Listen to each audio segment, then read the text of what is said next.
I'm going to skip the flattery and the attaboys, because I do know this. The sooner that we become less impressed with our life, with our accomplishments, with our career, with whatever that prospect is in front of us, the sooner we become less impressed and more involved with that and these things, the sooner we get a whole lot better at doing them.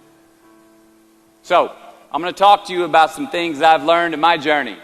Most from experience, some of them I heard in passing, many of them I'm still practicing, but all of them I do believe are true.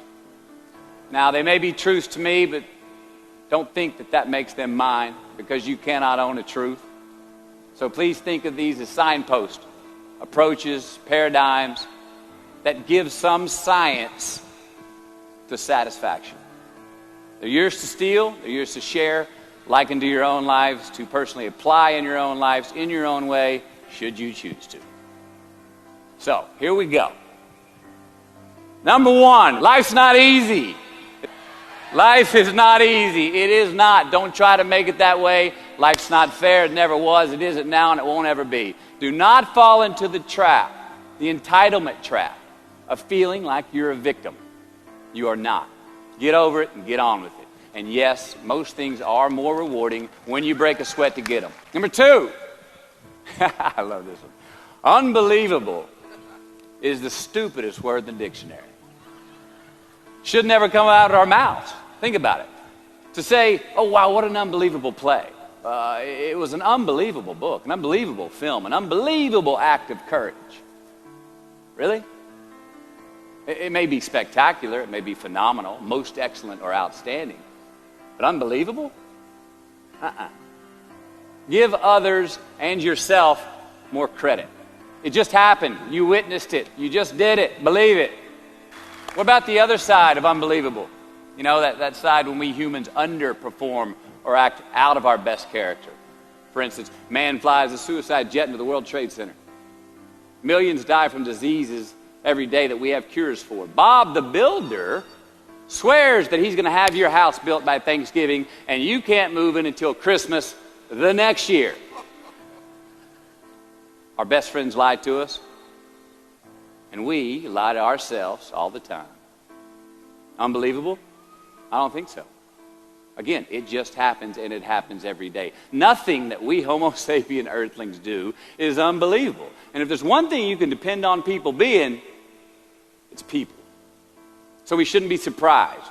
We, us, are the trickiest mammals walking the planet. I'm not worried about the monkeys. I'm worried about you and me. So acknowledge the acts of greatness as real, and do not be naive about mankind's capacity for evil, nor be in denial of our own shortcomings. Happiness is an emotional response to an outcome. If I win, I will be happy. If I don't, I won't. It's an if-then, cause and effect, quid pro quo standard that we cannot sustain because we immediately raise it every time we attain it. You see, happiness demands a certain outcome. It is result reliant. And I say, if happiness is what you're after, then you're going to be let down frequently, and you're going to be unhappy much of your time. Joy, though, joy is a different thing. It's something else. Joy is not a choice. It's not a response to some result. It's a constant. Joy is the feeling that we have from doing what we are fashioned to do, no matter the outcome. Now, personally, as an actor, I started enjoying my work and literally being more happy when I stopped trying to make the daily labor a means to a certain end. For example, I need this film to be a box office success. You know, I need my performance to be acknowledged. I need the respect of my peers. All those are reasonable aspirations, but the truth is, as soon as the work, the daily making of the movie, the doing of the deed became the reward in itself for me, I got more box office, more accolades and respect than I ever had before. See, joy is always in process.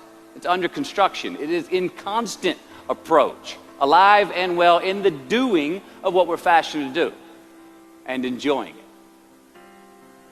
Number 4, define success for yourself.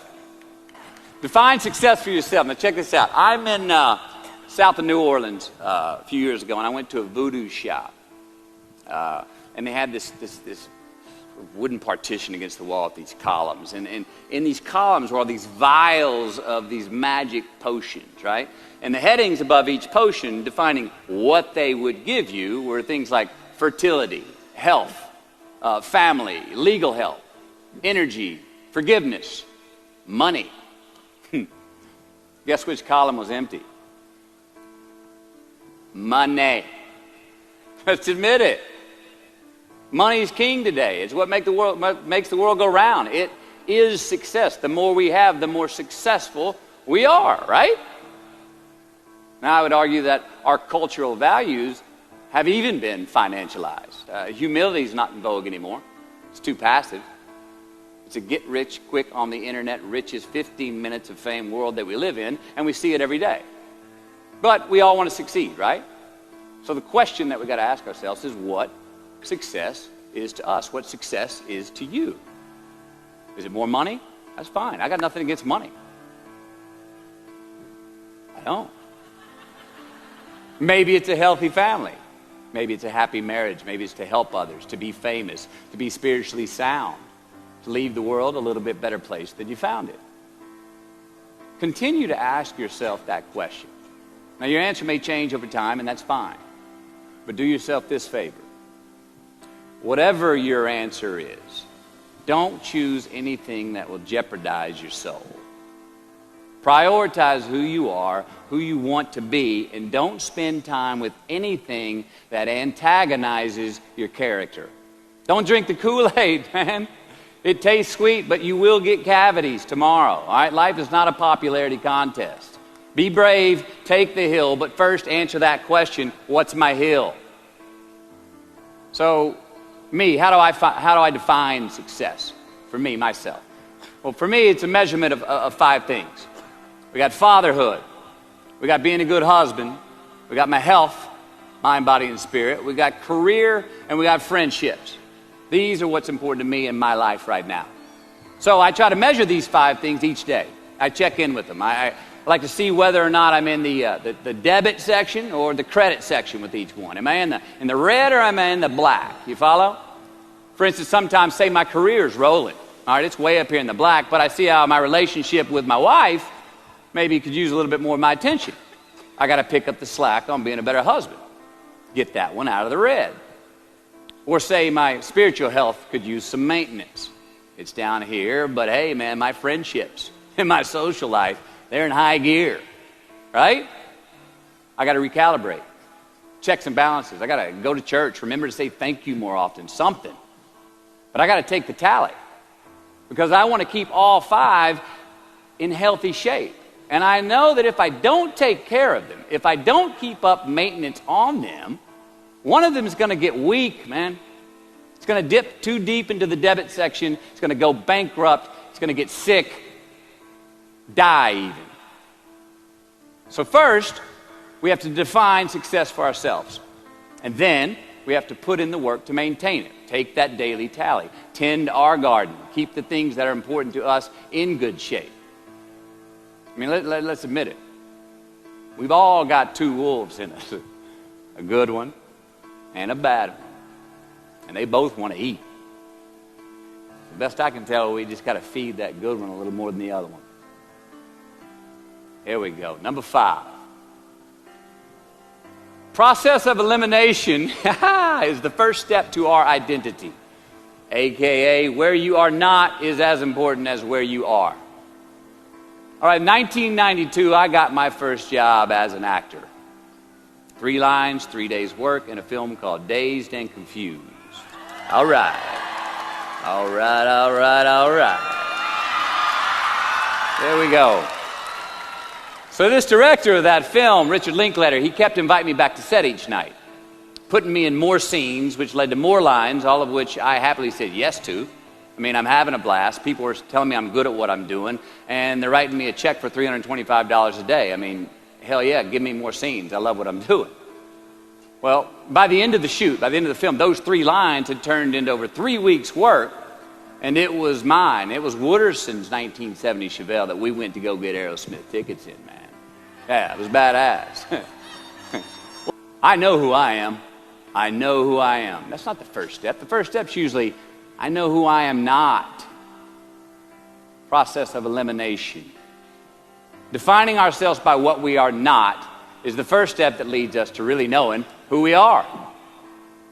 You know that group of friends that you hang out with that they really might not bring out the best in you?